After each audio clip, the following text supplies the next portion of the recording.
Kasabay naman ang pagdiriwang ng Trade Union Congress of the Philippines sa kanilang anibersaryo, inalala rin ng grupo ang mga naging ambag nito sa lipunan at kapakanan ng mga manggagawa. Si Luz Casipit, una sa balita.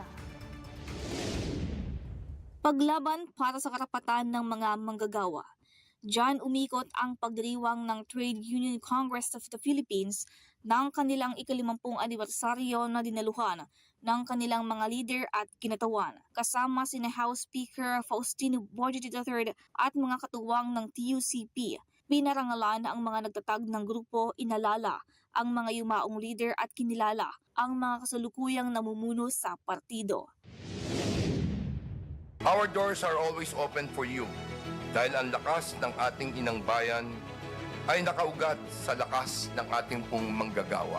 Ang nasabing pagdiriwang ay may temang pagpapahalaga sa pagkakaisa, paglikha ng kaunlaran para sa manggagawa kung saan muling pinagtibay ng TUCP ang advokasya nito para sa mas makatarungang sahod, seguridad sa trabaho, ligtas at disenteng trabaho para sa lahat. Kasabay nito, tinanggap ang mga bagong leader at pinagtibay ang mahalagang resolusyon upang tugunan ang agarang pangangailangan ng mga manggagawang Pilipino at tiyakin ang mas makatarungang kinabukasan para sa susunod na henerasyon.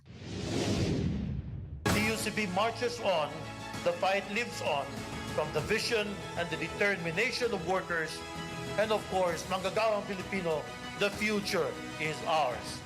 Nauuna sa mga balitang totoo at laging bago. Luz Casipit, alauna sa balita, Congress TV.